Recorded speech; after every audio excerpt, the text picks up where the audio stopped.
Point. Bonne journée. Si vous vous demandez si cela vaut la peine d'acheter une Skoda Octavia A7 et quels problèmes vous pourriez rencontrer lors de son fonctionnement, alors vous êtes au bon endroit. Ainsi, le propriétaire d'une Octavia de 3e génération n'a pas encore rencontré de corrosion de carrosserie, mais la voiture doit être teintée régulièrement. La peinture s'est avérée trop délicate et accumule rapidement des éclats et des rayures. Le pare-brise s'use et se raye également à une vitesse prohibitive, et un neuf coûte relativement cher. Les phares se sont avérés tout aussi délicats. Au fil du temps, l'optique devient trouble et se fissure même lorsqu'on lui tire dessus avec du gravier. Les lampes de plaque d'immatriculation tombent souvent en panne, il est donc préférable de les remplacer par des lampes à LED scellées. Les boîtiers de rétroviseur extérieur laissent également passer l'humidité, de sorte qu'après le lavage, l'eau accumulée s'écoulera progressivement, laissant des traces sur la porte. Bien entendu, la saleté s'accumule également à l'intérieur du boîtier du rétroviseur. Il est absolument nécessaire d'inspecter la voiture sur un ascenseur avant de l'acheter. Il y a des chances de trouver de fortes bosses sur le fond et les rebords. Il reste dû au fait que beaucoup surestiment les capacités tout-terrain de ce modèle. L'un des avantages est la possibilité de rouler sur des roues de 15 pouces, alors que de nombreux camarades de classe sont depuis longtemps passés aux 16 pouces.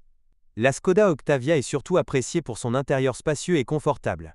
Et le véritable point fort de cette voiture, ce sont les petites choses sympas, comme un gilet sous le siège conducteur, ou, par exemple, un grattoir à vitres caché sous la trappe à essence.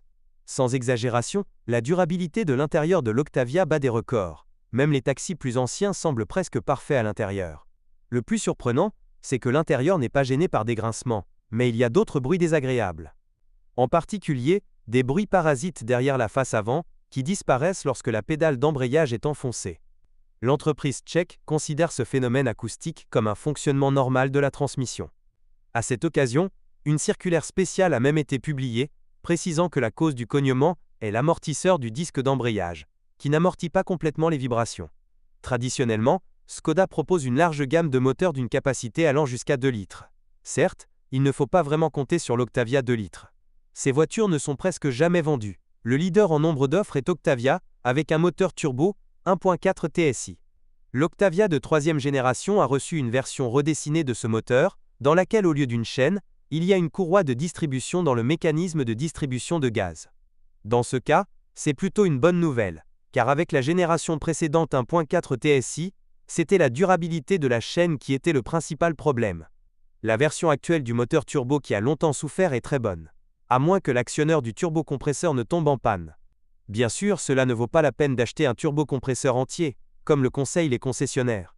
Il suffit de remplacer l'actionneur séparément.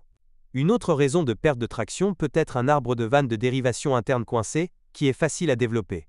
La famille de moteurs disponibles pour l'Octavia comprend également un petit frère, le 1.4 TSI, un moteur de 1,2 litres. Ayant souffert de maladies infantiles, dès les débuts de la 3e Skoda Octavia, ce moteur était devenu tout à fait normal. Des trajets courts et fréquents, ainsi que des ravitaillements en carburant ou en huile de mauvaise qualité, peuvent nuire à la santé de ce bébé. Cela provoque la formation d'anneaux. De plus, il est possible que les valves soient envahies par des dépôts de carbone. En termes de durée de vie, le 1.6 atmosphérique surpasse les moteurs turbo.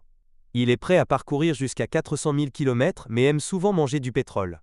Dans ce cas, le risque de collage des segments est également présent, mais plus le moteur est frais, plus ce risque est faible. Au bout de 150 000 km, les compensateurs de soupape hydraulique s'usent généralement, ce qui se traduira certainement par un coup de sonnerie à froid. Un régime de ralenti irrégulier est une bonne raison pour nettoyer le corps de papillon. Trouver une voiture avec un 18 TSI de 180 chevaux n'est pas difficile. Le moteur lui-même ne souffre pas d'un appétit excessif pour l'huile, mais l'huile elle-même doit être impeccable.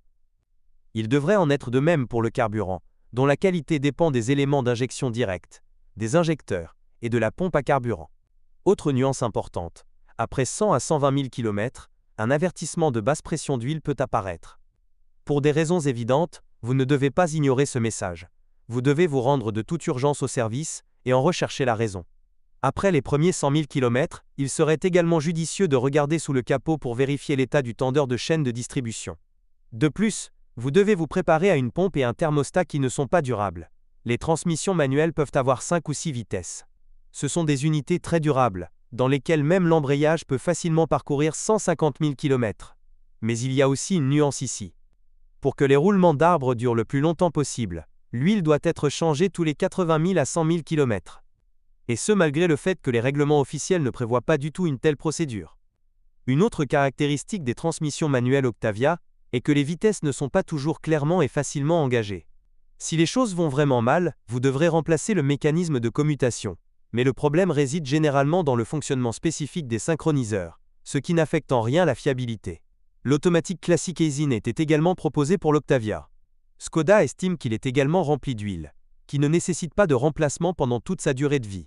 Mais la boîte de vitesse japonaise n'aime que les lubrifiants propres et de haute qualité. C'est pourquoi une vidange d'huile tous les 60 000 km devrait devenir une procédure obligatoire.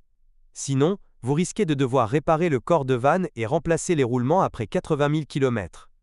De plus, les propriétaires d'Octavia, équipés d'une transmission automatique, doivent surveiller la propreté de l'échangeur de chaleur. En fonctionnement normal, ce petit radiateur suffit à refroidir la box, mais les embûches constantes des feux tricolores et les accélérations brusques finiront certainement par une surchauffe, après quoi la box commencera à donner des coups de pied. Les voitures équipées d'un moteur diesel de 2 litres sont extrêmement rares sur le marché secondaire. Ainsi, la possibilité de tester l'endurance du robot DSG à 6 vitesses de la série DQ250 est réduite au minimum. Mais le DQ200 à 7 vitesses avec embrayage dit à sec est courant. En général, il est d'usage d'éviter les boîtes de vitesse de type DSG sur le marché secondaire, mais en réalité, tout n'est pas si simple. Les dernières versions de cet appareil ne posent pratiquement aucun problème. Par exemple, en 2014, l'entreprise Volkswagen a ensuite procédé à un remplacement à grande échelle de l'huile synthétique par de l'huile minérale. Ce dernier dure environ 80 à 90 000 km. Si vous n'effectuez pas la vidange d'huile à temps, les dysfonctionnements ne vous feront pas attendre. Avec un fonctionnement soigneux, la durée de vie de la mécatronique et de l'embrayage dans la boîte DSG peut atteindre jusqu'à 150 000 km, mais les révisions ont généralement lieu à un intervalle de 120 à 140 000 km. Mais la partie mécanique peut durer 250 000 km. Dans le même temps, n'oubliez pas de consulter les soi-disant rapports avec lesquels le groupe VEAG fait appel aux propriétaires de ces voitures pour un entretien. Ainsi, en 2017, un autre flashage des unités de commande DSG a eu lieu. Il s'est avéré qu'une pression de service trop élevée peut menacer le système hydraulique de fissure dans le boîtier. La version la plus puissante de la Škoda Octavia utilise une suspension multibras à l'arrière. Les modifications restantes ont une poutre semi-indépendante conventionnelle. Et c'est bien, du point de vue de la contrôlabilité, il n'y a quasiment aucune perte, mais les coûts sont incomparablement inférieurs. En général, la suspension Octavia ne posera aucun problème jusqu'à 150 000 km. La seule chose qui ressort de cette image conviviale, ce sont les amortisseurs arrière. Sous des charges constantes, grâce au grand coffre, ils peuvent abandonner littéralement après 50 000 km. Le système de freinage de la Škoda Octavia est durable. Vous pouvez parcourir jusqu'à 60 000 km avec un seul jeu de plaquettes. Mais lorsque vous achetez des pièces détachées, vous devez être prudent. Les voitures restylées ont une voie arrière plus large, ce qui nécessite de nouveaux moyeux et roulements. Soit dit en passant, les roulements sont très durables. À l'avant, les premières choses qui s'usent sont les bagues et les jambes de force de la barre stabilisatrice. La série Škoda Octavia A7 s'est avérée assez réussie. Ce n'est pas un hasard si les compagnies de taxi achètent activement de telles voitures. Mais si vous optez pour une voiture équipée d'un robot DSG, vous devez alors vous préparer au fait qu'après 150 000 km, vous devrez payer une somme importante pour les réparations de la boîte de vitesse. La transmission robotisée est peut-être le point le plus faible de ce modèle, sinon l'Octavia est bonne. Si vous êtes propriétaire, assurez-vous de laisser un commentaire sur cette voiture, votre avis aidera certainement les autres à choisir une voiture.